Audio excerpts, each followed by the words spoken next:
siang Pak Kadis. Ya. Kami ingin tahu bagaimana aktivitas daripada Dinas Kelautan Perikanan Provinsi NTT dalam hal pilihan birokrasi seperti apa dengan adanya wabah COVID-19.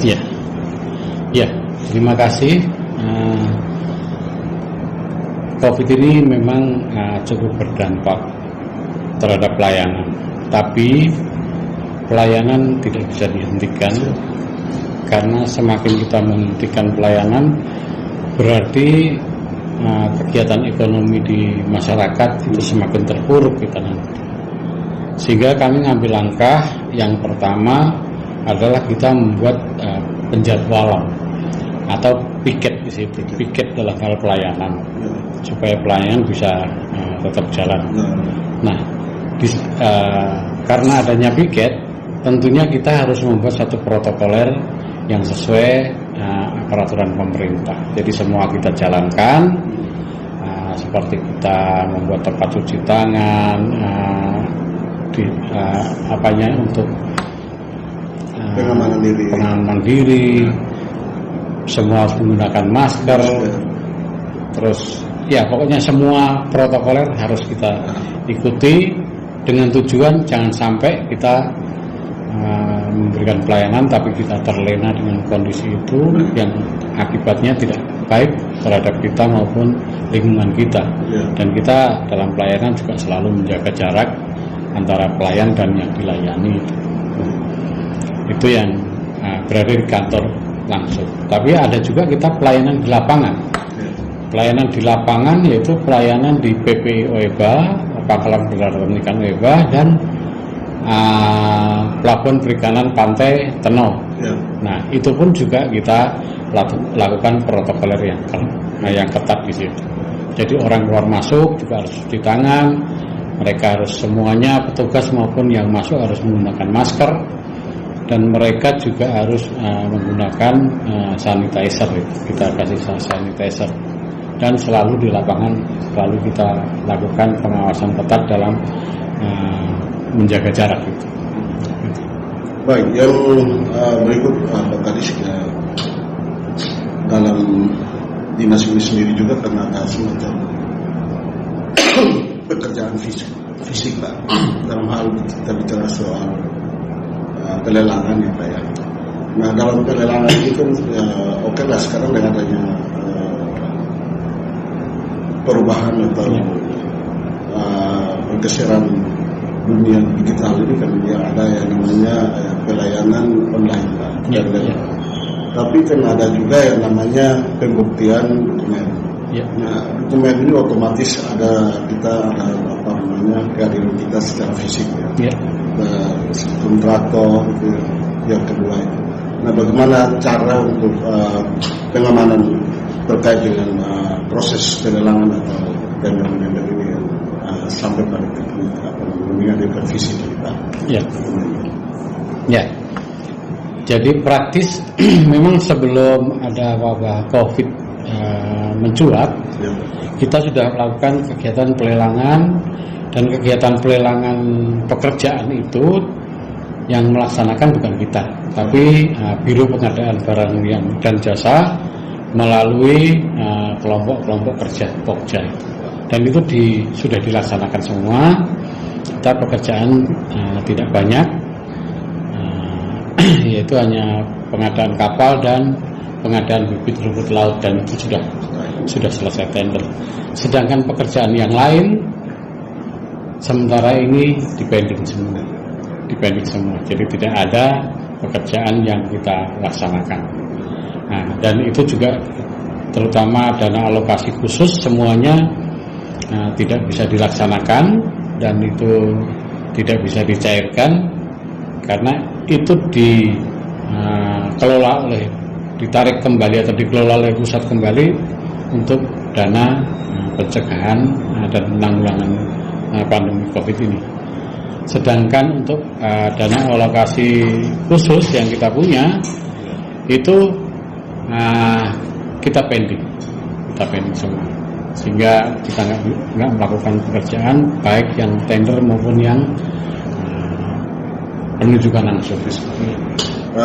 Yang berikut Pak, ini terkait dengan komunikasi birokrasi Pak ya. Ini kan ada vertikal juga ya Pak, dan horizontal.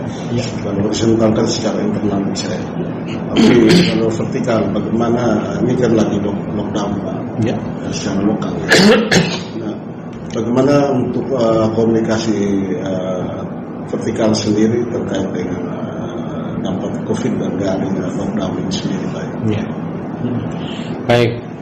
Nah ini yang sekarang teknologi ini kan betul-betul kita manfaatkan.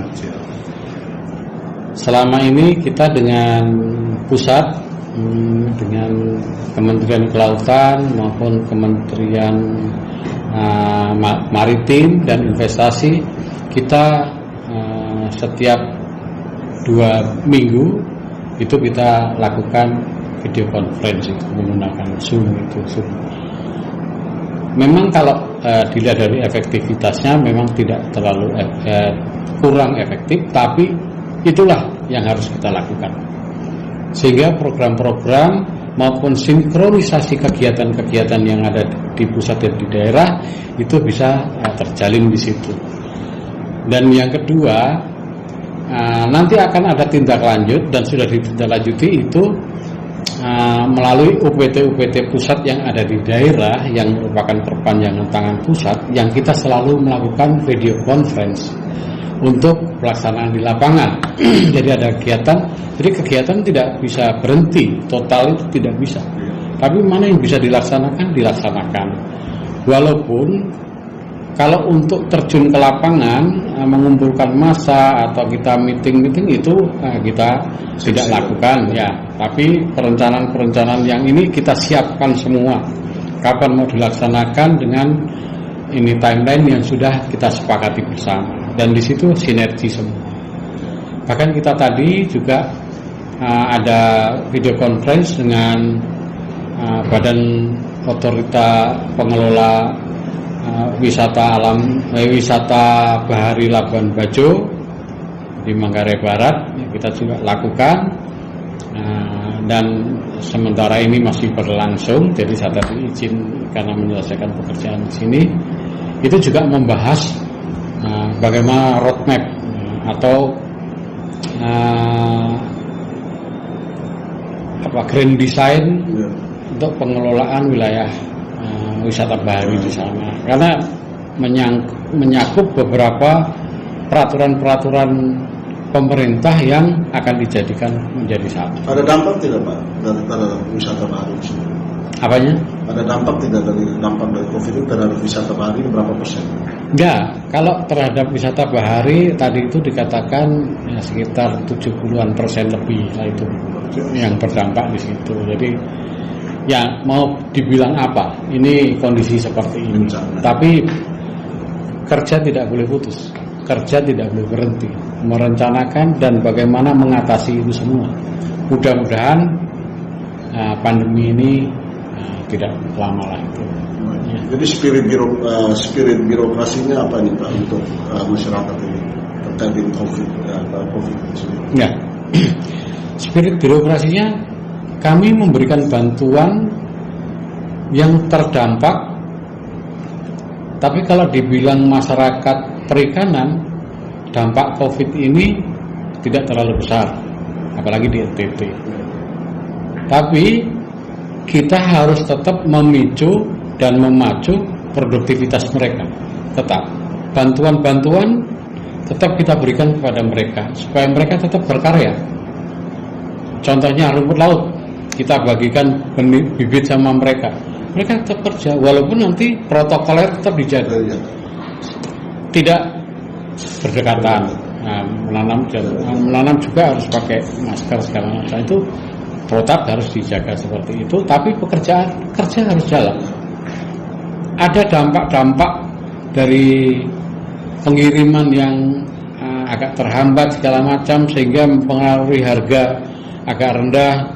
Nah, kita turunkan BUMD kita, PT Programa, untuk stabilisasi harga. Dia harus bisa mengambil harga itu stabil, minimal 17.000 walaupun di lapangan ada yang beli 15, PT Flowfarmer harus beli 17. Tadinya beli 21 tapi turun 17. Tujuannya apa? Supaya kegiatan ekonomi masyarakat ini tetap bisa berlanjut dan mereka punya keuntungan di bidang ekonomi itu tetap stabil gitu. Karena harga stabil, keuntungannya juga tetap stabil. Itu yang kita harapkan di situ. Mungkin terakhir Pak Kadis, harapannya apa Pak untuk COVID ini sendiri? Ya. Harapan Bapak terkait COVID ini sendiri? Ya COVID ini kita jangan terlalu takut, jangan terlalu seperti sesuatu yang luar biasa. Tapi sikapi aja dengan biasa-biasa. Cuma kita harus mengikuti program pemerintah, waspada, dan kita harus mengikuti protokoler yang sudah diinginkan oleh pemerintah. Tentunya pemerintah itu sudah berpikir jauh sekali untuk mengantisipasi itu. Dan saya berharap ya COVID ini tidak terlalu lama dan cepat berlalu, dan NTT tetap masih zona hijau sekarang. Tapi tetap harus waspada kita. Itu aja. Terima kasih. Baik, terima kasih Pak Kadis.